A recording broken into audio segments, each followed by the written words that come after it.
예, 오늘은 5월 첫 주 어린이 주일입니다. 그래서 오늘은 본문의 말씀을 가지고 마땅히 행할 길을 가르치라라고 하는 제목으로 오늘 말씀을 나누고자 합니다. 마땅히 행할 길을 아이에게 가르치라. 그러면 늙어서도 그것을 떠나지 아니하리라. 어릴 때 올바른 교육이 얼마나 중요한가 하는 것을 생각하게 만드는 하나님의 말씀입니다. 여러분, 식물도 새순이 올라올 때 그 틀을 잡아줘야 모양새를 유지할 수가 있습니다. 줄기가 굳어지면 그때는 틀을 잡아주기가 어렵습니다. 여러분, 단양에 가면요, 사각대나무가 있어요. 다른 대나무는 다 원통인데 이 대나무는 사각입니다. 근데 이 대나무가 왜 사각대나무가 되었을까요?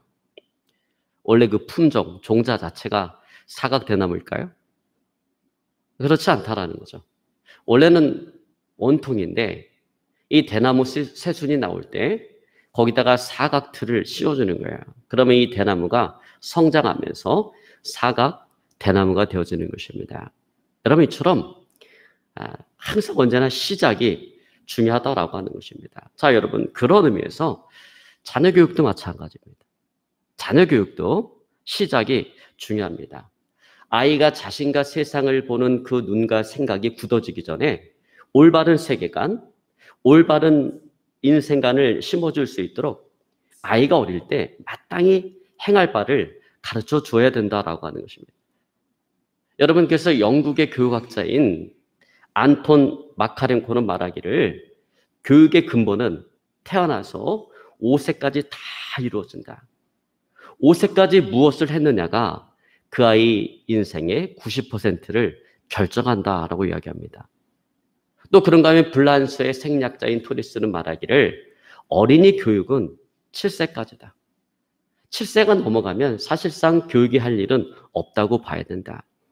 그리고 7세 이후에 이루어지는 교육은 7세까지 토대 위에 세워지는 것이다 라고 말을 했습니다.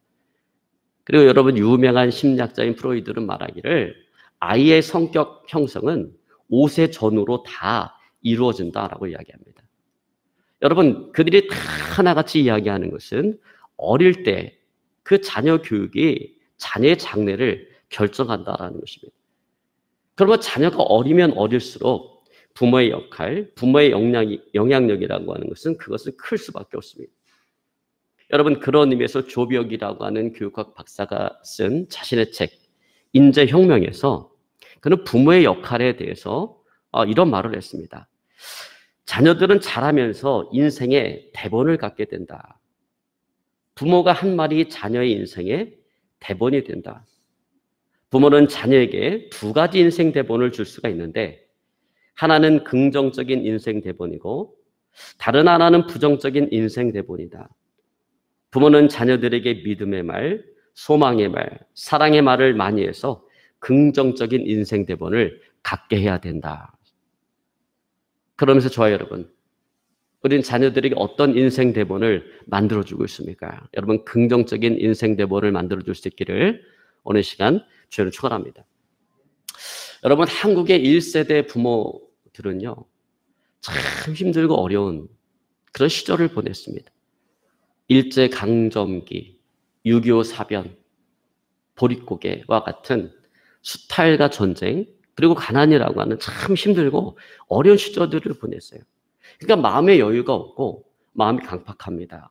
그러다 보니까 자녀에게 따뜻한 말, 위로의 말, 축복의 말을 해주지를 못했어요. 그래서 아이가 자라다 보면 실수를 하지 않습니까? 실수를 할 때면 들었던 말이 뭐냐면 빌어먹을 놈, 나가 돼질 놈, 우라질 놈, 연병할 놈, 이런 얘기를 많이 들었다라는 거예요. 여러분, 지금 생각해보면 어떤 의미인지도 모르는 욕들을 그렇게 엄청나게 많이 듣고 자랐습니다. 여러분, 그게 빌어먹을 놈이 뭡니까? 누가 빌어먹어요? 거지가 빌어먹잖아요.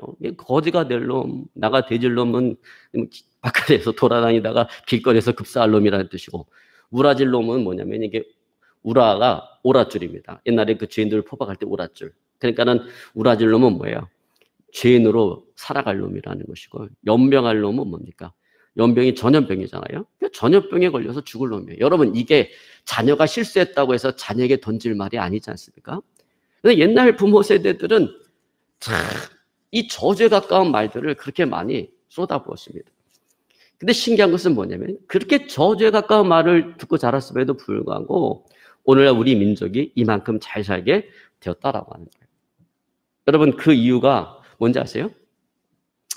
다 저주스러운 말인데 한 가지 복된 말을 듣고 자랐기 때문이라는 것입니다. 근데 그 한 가지 복된 말이 뭐냐면 흥해랍니다. 흥해라. 흥해라는 말을 들어서 우리 민족이 만큼 잘 됐다는 거예요.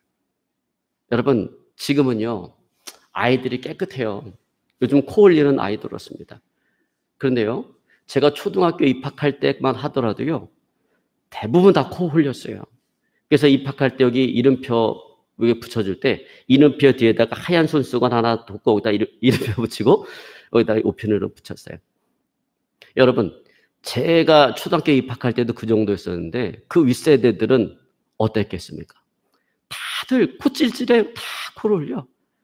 그래서 여러분, 그 시대에 대한민국 어머니들이 일제히 외쳤던 말이 뭡니까? 흥해라요. 아이들이 코 흘릴 때 손수건을 갖다 대고 흥해라. 그래서 그 말을 하도 외쳐서 민족이 이렇게 잘 살게 되었다고 하는 그런 유머스러운 이야기입니다. 여러분, 그러나 여러분, 우리 민족이 이렇게 사실 잘 살게 되어진 것은 왜 그러냐면 이게 다 기독교의 영역입니다. 여러분, 신기한 것은 뭐냐면 기독교가 들어가는 나라들마다 다 풍요회복을 받는다라는 거예요. 여러분, 왜 그러냐면 기독교의 가르침이 가난의 저주를 물리치는 가르침이기 때문에 그렇습니다. 여러분, 이제 대한민국은요 G7에 들어가는 경제대국이 되어졌어요. 물질적으로 풍요한 시대를 살아가고 있어요. 자, 그러다 보니까 이제 과거와 달리 이제는 자녀들의 그 교육에 많은 관심을 기울이게 되어졌습니다. 여러분, 과거에는요 참 힘든 게 뭐냐면 그렇게 가난한데도 아이들을 그렇게 많이 낳았어요. 여러분, 6.25 전쟁 이후 얼마나 가난해요. 완전히 나라가 먹고 살 길이 없잖아요. 그럼에도 불구하고 아이를 엄청나게 많이 낳았습니다. 그래서 6.25 사변 이후 그 세대를 베이비붐 세대라고 이야기하지 않습니까? 그래서 한 가정당 평균적으로 6명에서 8명의 아이를 낳았어요. 지가 태어나는 아이마다 다 지 먹을 복은 갖고 태어난다라고 하는 생각과 신념 속에 아이들을 그렇게 많이 낳았습니다. 그래서 그 당시에 부모들에게 있어서 자녀 양육이라고 하는 것은 생존을 위한 양육이었습니다. 어떻게 해서든 먹이고 입히는 것에 초점이 맞춰져 있는 그런 양육이었어요. 그러나 경제 대국의 반열에 들어가 있는 지금 오늘 자녀 양육의 초점이 생존에서 교육으로 넘어갔다라는 것입니다. 이제 먹이고 입히는 것이 문제가 아니라 어떻게 교육을 시키느냐가 이것이 문제가 되었다라는 거예요. 어떻게 해서든 자녀에게 좋은 교육적인 환경, 좋은 교육적인 기회를 주기 위해서 많은 투자를 합니다. 그러다 보니까 자녀를 적게 낳아요. 왜? 교육에 돈이 너무 많이 들어가기 때문에 그래요. 그래서 보통 가정당 1명에서 2명을 낳습니다. 1명에서 2명 낳더라도 제대로 한번 교육을 시켜보자. 그런 마음이 이렇게 적게 낳습니다. 자, 여러분, 그런데 여기에 문제가 있다라는 거예요. 자, 자녀 교육을 이렇게 돈과 연관지어서 생각하다 보니까 교육을 다 뭘로 해결하려고? 돈으로 해결하려고 한다라고 하는 것입니다. 그래서 이제 부모의 역할은 돈을 많이 벌어서 자녀들에게 좋은 교육적인 기회를 주기 위해서 좋은 학원에 보내는 거예요. 좀 더 여력이 있으면 선진교육을 받을 수 있도록 외국으로 유학을 보내는 거예요. 자, 그러다 보니까 어떤 문제가 발생합니까? 사회적인 문제가 발생하는데 기러기 아빠가 생겨납니다. 아이를 유학을 보내고 아이들 뒷바라지를 위해서 엄마가 따라갑니다. 그리고 이 땅에서 아버지는 10년이고 20년이고 학비와 생활비를 벌기 위해서 열심히 일을 해서 돈을 붙여요. 근데 너무 떨어져 있는 세월이 오래되다 보니까 가정이 깨지고 가정이 파탄나는 거예요. 자녀를 잘 키워보겠다라고 하는 시도가 가정의 파탄으로 오게 되어지는 것입니다. 뿐만 아니라 인성교육이 아니라 이제는 재능교육에 초점이 맞춰져 있어요. 그러니까 이렇게 재능교육에 초점이 맞춰져 있는 이 시대의 교육은 불효자를 만드는 그런 교육이 되어졌다라고 하는 것입니다. 개인주의와 성공주의로 교육받은 아이들은 부모라고 하는 존재를 그래서 자신의 출세와 성공을 위해서 필요한 그런 존재라고 생각합니다. 그래서 여러분, 부모라고 하는 존재가 경제적인 능력이 있을 때는 자녀들에게 존경받는 존재이고 경제적인 능력이 없을 때는 무시를 당하고 외면당하는 그런 존재가 되어져 버렸다라는 것입니다. 자, 여러분, 이처럼 오늘날 교육은 부모의 존재를 무시하는 이런 불효자를 만드는 교육이 되어져 버렸다라고 하는 거예요. 여러분, 참으로 안타까운 일이 아닐 수 없습니다. 그래서 여러분, 이러한 사회적인 형태를 풍자하는 그런 유명 시리즈가 많았었는데 그 가운데 하나가 뭐냐면 불효자 시리즈입니다. 저 때 불효자 시리즈가 참 유행을 했어요. 지금도 제가 기억하고 있는 게 뭐냐면 아버지와 아들이 목욕탕을 갔어요. 아버지가 열탕에 들어가서 시원하다. 아들아 들어와라니까 아들이 정말 시원한 줄 알고 들어갔는데 물이 너무 뜨거운 거야. 그러니까 아들이 뭐라고 얘기합니까? 에이구 세상에 믿을 놈 하나도 없다니까 막 투덜투덜거려요. 목욕이 끝나고 아버지가 너무나 미안해서 아들을 데리고 만두집에 갔어요. 만두 한 접시를 시켰는데 10개의 만두가 나왔습니다. 아버지가 7개를 먹고 아들이 3개를 먹었어요. 아버지가 아들에게 이야기합니다. 아들아 배부르지? 그 아들이 하는 말이 3개 먹은 놈이 배부르면 7개 먹은 놈은 배 터지겠네. 또 투덜투덜거리더랍니다. 아버지가 화가 나서 머리를 팍 좁아보니까 이 아들이 하는 얘기가 쳐요 쳐. 당신 아들 죽지? 내 아들 죽습니까? 라고 하더랍니다. 여러분 그래요. 금이야 오기야. 잘 먹이고 잘 입히고 아무리 최선을 다해서 교육을 시켜도 마땅히 가르칠 바를 가르치지 않으면 이런 꼴이 되어질 수도 있다라고 하는 것입니다. 그래서 여러분 어릴 때 잘 가르쳐야 된다라는 거예요. 여러분 커서 마음이 굳어지면 그때는 이미 늦어버린다라는 것입니다. 자, 여러분 그런 의미에서 오늘 본문의 말씀은 지혜가 부족한 자녀 르호보암에게 그 아버지 솔로몬이 주는 자녀 교육에 대한 지혜의 말씀인 것입니다. 솔로몬은 말합니다. 마땅히 행할 길을 아이에게 가르치라. 그러면 늙어서도 그것을 떠나지 아니하리라. 자, 여러분 여기 마땅히 행할 길이란 뭡니까? 당연히 하나님께서 말씀하시는 길인 것입니다. 그래서 여러분 이스라엘 백성들은 전 국가적으로 토라와 탈무드를 통해서 아이들로 하여금 삶을 배우도록 그렇게 그들을 교육시키는 것입니다. 그래서 여러분 아이들이 12세가 되면 성인식을 해요. 이스라엘은. 근데 그 성인식의 성인으로 인정받을 수 있는 조건이 뭐냐면 토라를 암송하는 것입니다.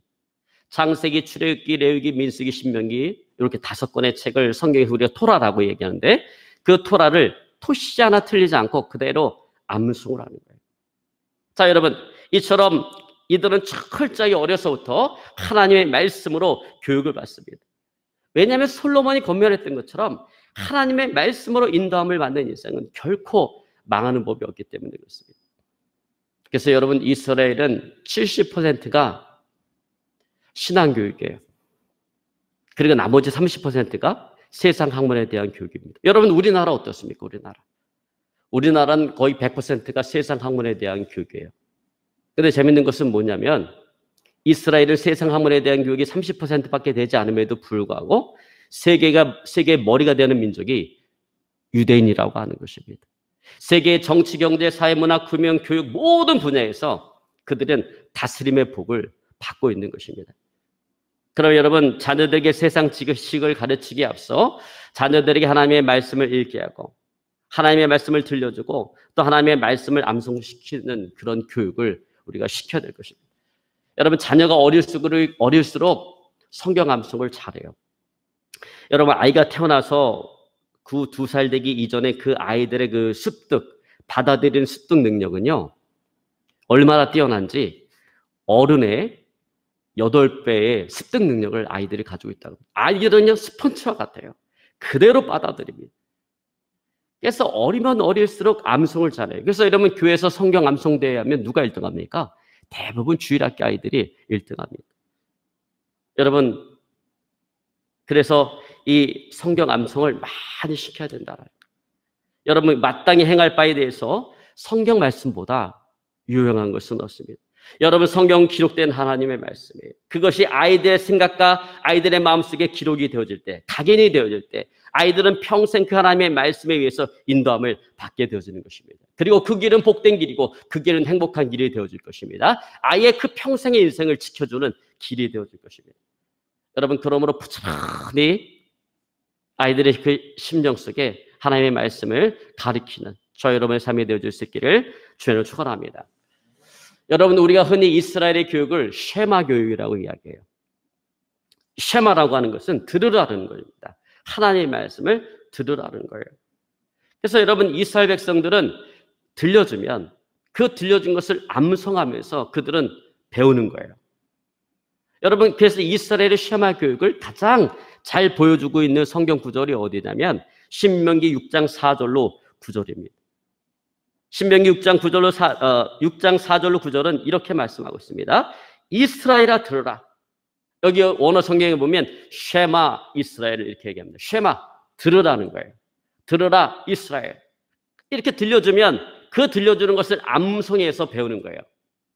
자, 들려주는 내용이 뭡니까? 이스라엘아 들으라. 우리 하나님 여호와는 오직 하나인 여호와시니 너는 마음을 다하고 성품을 다하고 힘을 다하여 네 하나님 여호와를 사랑하라.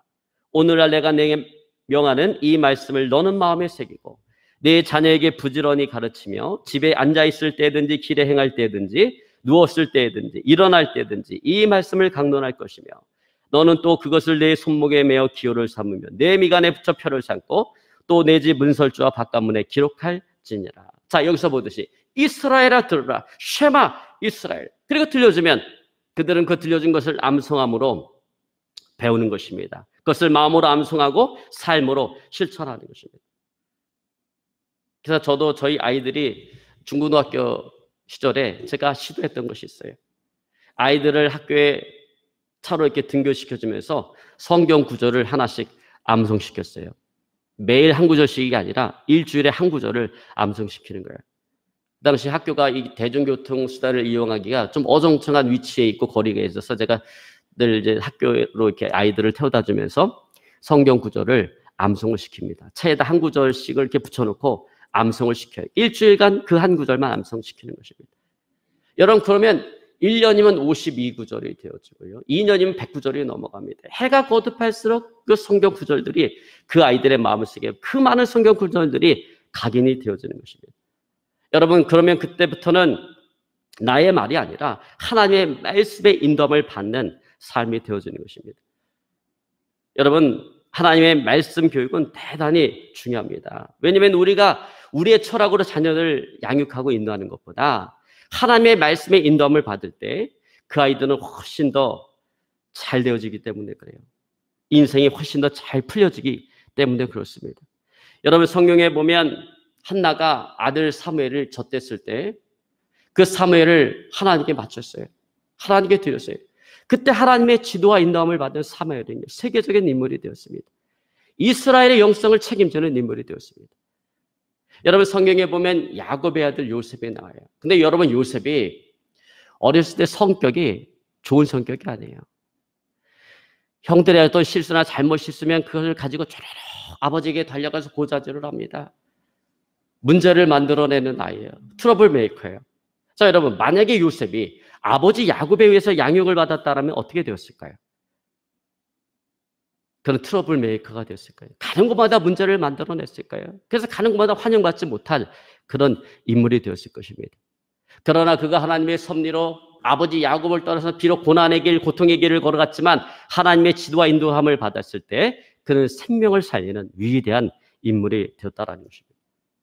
여러분, 저와 여러분, 우리들도 자녀들이 하나님 제일주의 신앙을 가질 수 있도록 자녀들을 잘 가르쳐서 하나님께서 약속하신 그 복을 받아 누리게 해야 될 것입니다. 여러분, 이로해서 가장 중요한 것은 뭐예요? 그들의 마음속에 하나님의 말씀을 심어줘야 된다는 것입니다.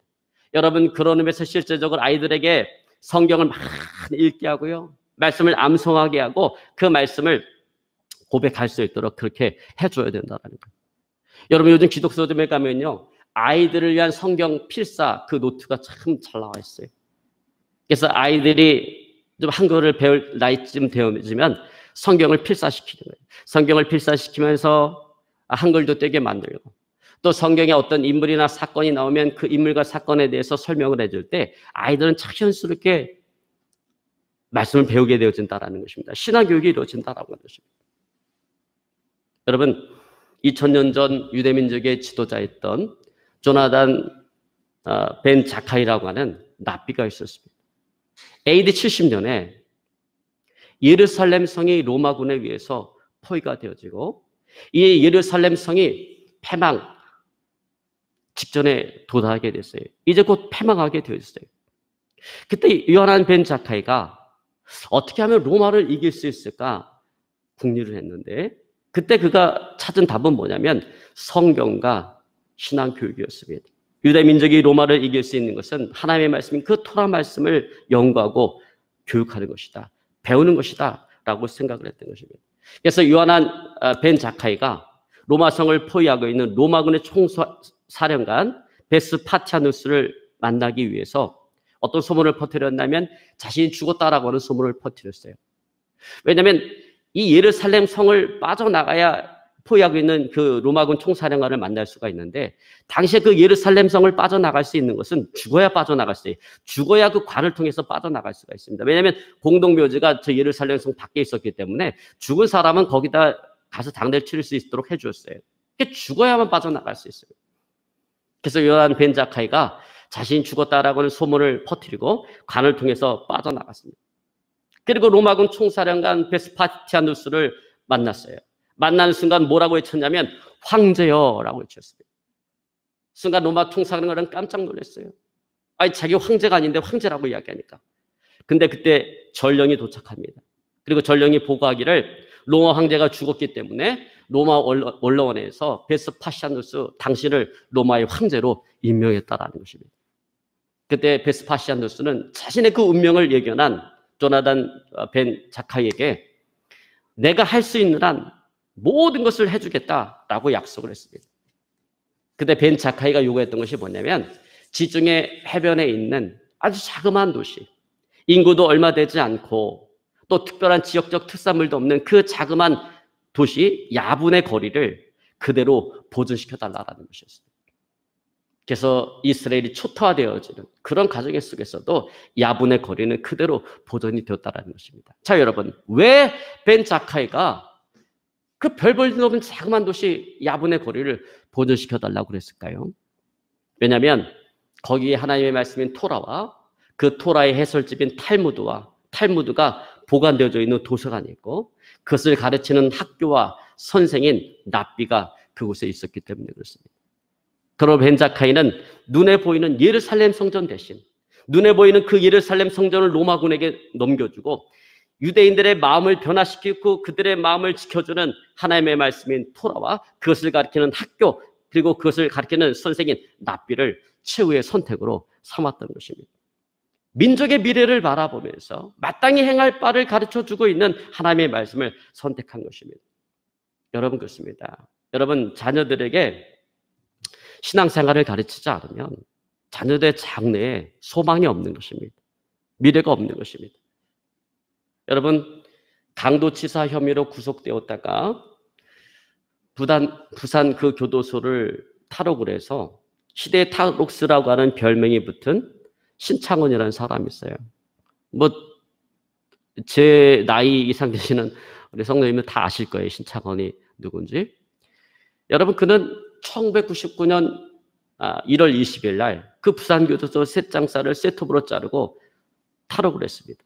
그리고 2년 뒤인 1999년 7월 16일 날 아파트에 숨어 있다가 그 가스관 수리를 왔던 그 수리공의 제보에 의해서 경찰에 체포되고 지금까지 구속 중에 있습니다. 그런데 그 신창원은 그의 아버지가 만든 문제였습니다. 신창원의 아버지는 아주 엄격한 사람이었어요. 신창원이 15살 됐을 때 물건을 훔쳤는데 물건을 훔쳤다라고 하는 이유로 그 아이를 자기가 스스로 경찰서를 끌고 갔어요. 사람들이 그렇게 하지 말라 만류했음에도 불구하고 굳이 그 아들을 끌고 가서 이 아들을 구속시켜달라고 그렇게 끈질기게 요구를 했습니다. 물론 그렇게 말하는 아버지의 마음속에는 이 아이가 소년원에 들어가서 새로운 사람으로 거듭나기를 바라는, 잘못을 뉘우치고 새로운 사람으로 거듭나기를 바라는 그런 마음이 있었을 거예요. 그러나 그 사건은 오히려 그 아들에게 큰 상처를 주고 이제 본격적으로 반항적인 삶을 살아가게 만들었다라고 하는 것입니다. 여러분, 이처럼 인간의 강압적인 훈육은요, 자녀의 장래를 만들어주지 않습니다. 오직 자녀에게 신앙생활을 잘 가르쳐서 믿음의 제자로 삼아야 되는 것입니다. 여러분, 그러므로 부지런히 자녀에게 하나님의 말씀을 잘 가르치시길 저는 축원합니다. 그래서 할 수만 있다면 자녀들에게 성경을 통독할 수 있도록 해줘야 되고요. 또 성경 말씀을 암송할 수 있도록 해줘야 돼요. 어쩌든지 그 마음속에 하나님의 말씀을 심어줘야 되는 것입니다. 넣어줘야 되는 것입니다.